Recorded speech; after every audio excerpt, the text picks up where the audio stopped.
Hey everyone, I'm Klloo. So, combos, right? You can probably guess what combo we're going after today. Now, big thanks to Aiden for suggesting it. Usually I stay pretty far away from Wizard, so he suggested I look into Brainstorm because it is, fairly close to what we've been doing on the channel, right? Making big draw mechanic into combo, find all the pieces. And I mean, come on, Wizard is the combo class, right? It was designed to be the combo class. Now, personally, I don't like how Arcane has been handled in the game, right?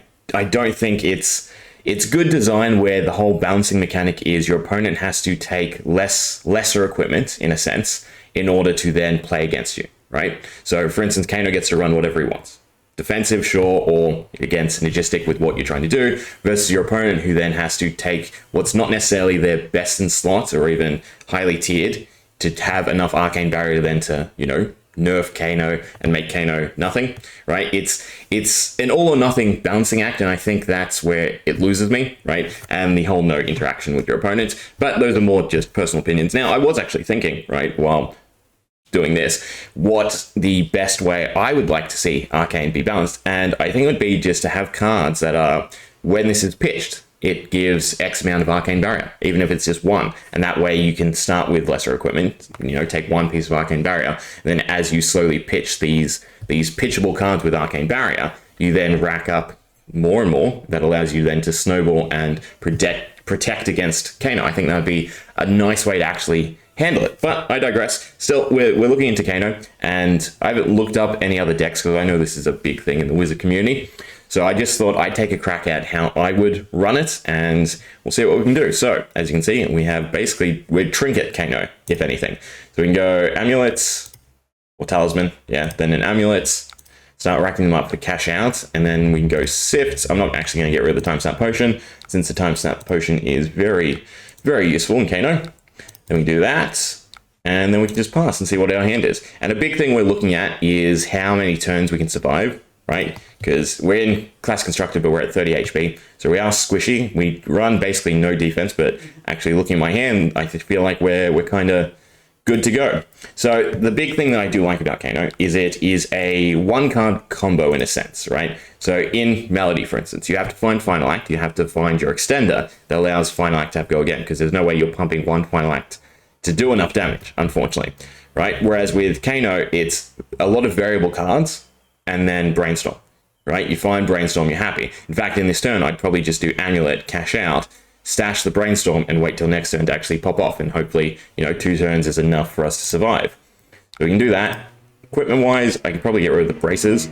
Ornate Tenson is just another draw cycle. Same with Hope Merchant's Hood. Braces for the opt in case we want to use Kano's ability, but probably not necessary. And then the Mage Master Boots to go into, either the Mage Tomes or the Tome of Farendale.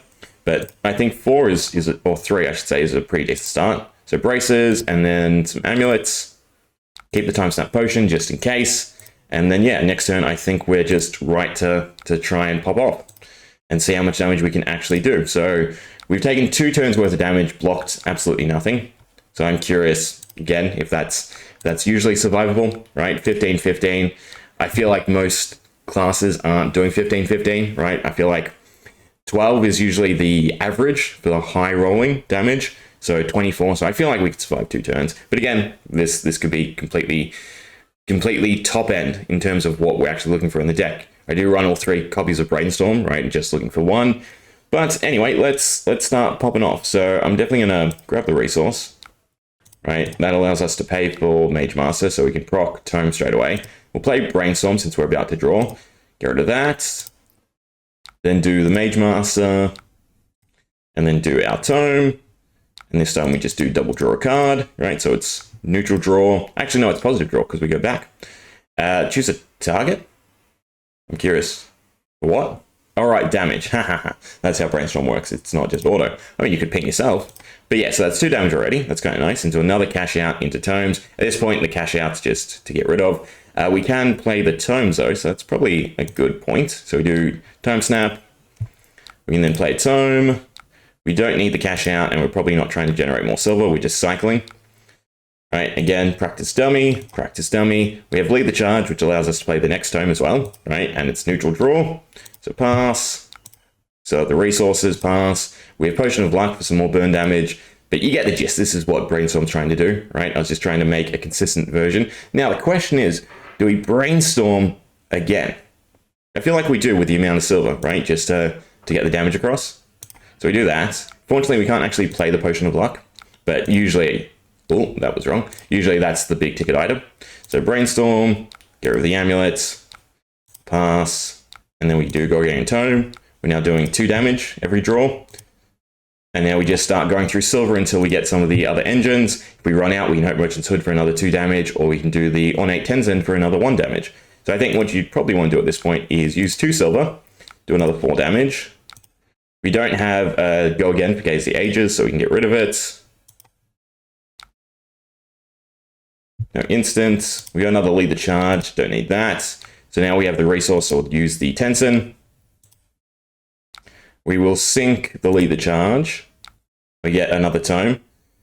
Was that wrong? There's no way for me to use a blue Lead the Charge. That was not wrong. We can do that. And then I'm going to hope Merchant's Hood, because if we get cash in, then we can continue going off. Right, 2 cards, another 4 damage. And there's the red Lead the Charge, unfortunately. Then we go some more silver. Now we can't play cash in, so it's sad, but it's fine. Sell 2 damage. And then lucky last. So that wasn't that intense, right?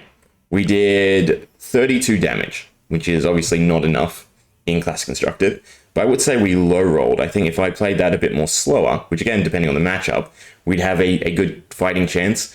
So the thing is, what I generally do when I'm building a combo deck is I go and map out the draw, basically, right? What draw cards the class has and how much draw they can offer. So for instance, oh, never mind, my desktop isn't actually showing, so you can't actually see that. What do I do? That, I guess. There we go, right? So just on Excel, right? Nice and easy. So for instance, we have Rapture plus Brainstorm. I got rid of Rapture actually, so I'm using Blossom of Spring. So that is actually a negative, right? So it's a -1. Change that to Blossom.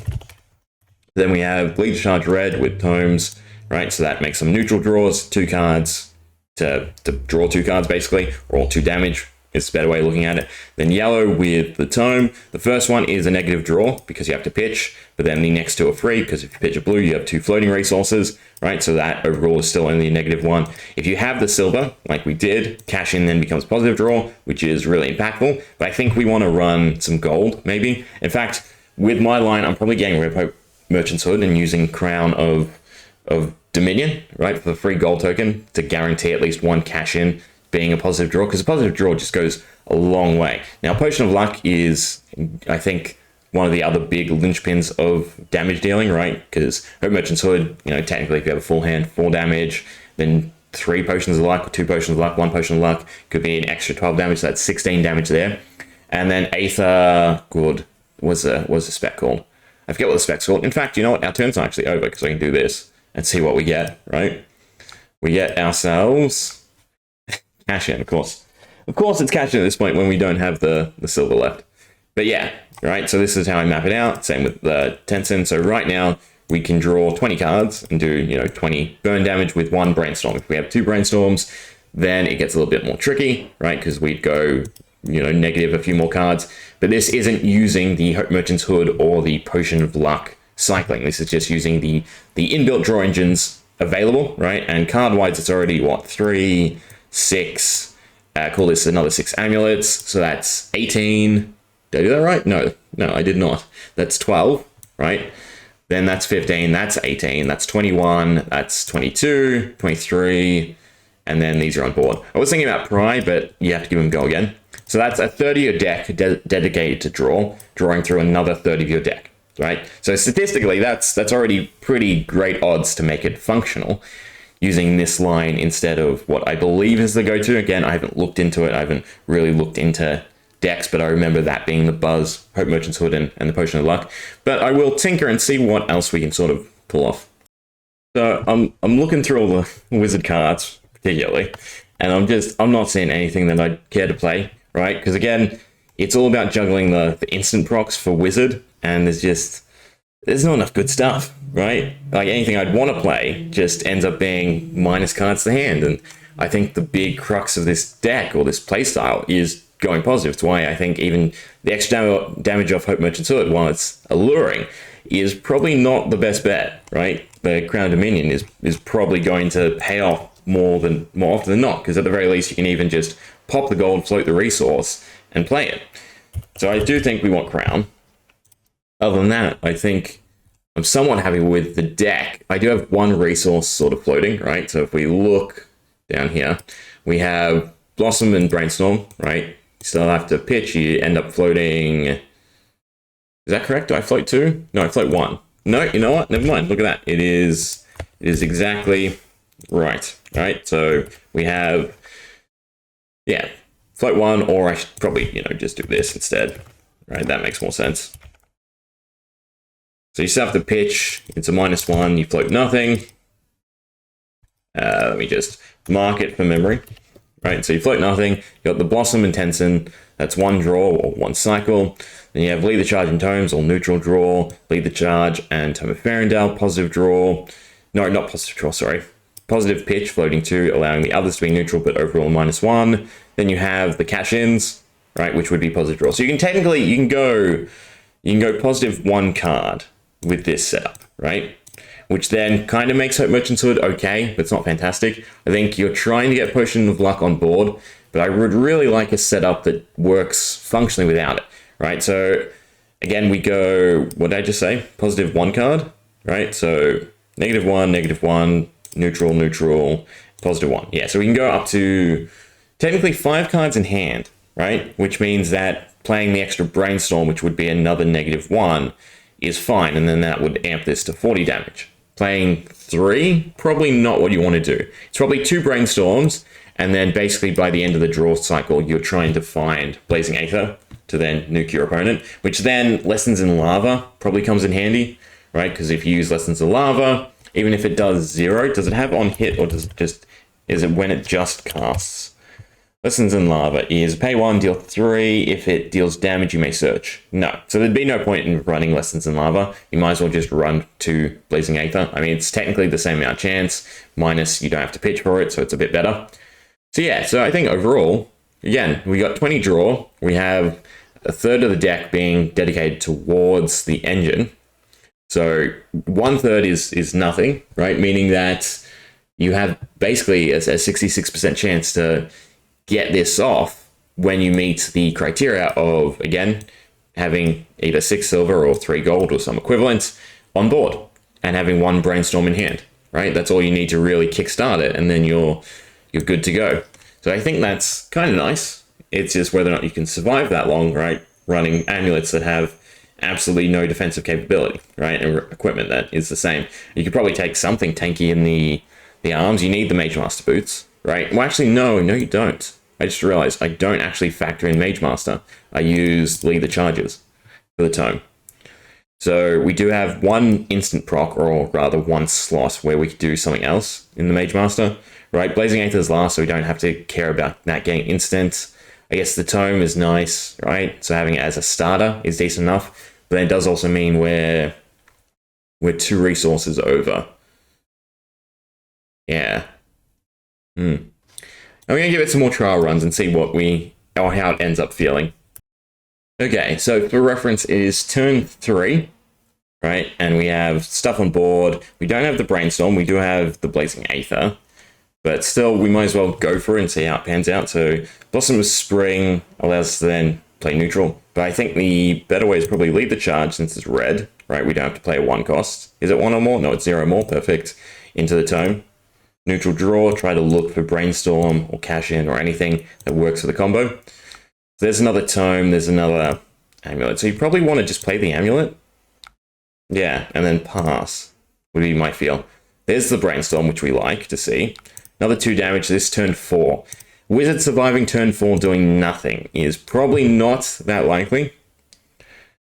But the fact that we're getting somewhat consistency, early on is kind of nice. I mean, we don't have the cash out though. The cash out will eventually be bad. There's going to Lead the Charge, which we definitely want to keep. So we bottom that, and we top that. All right, now the issue is the Mage Master. So we have to pitch. No, because we can go Blossom, get the resource, Mage Master. That's for free.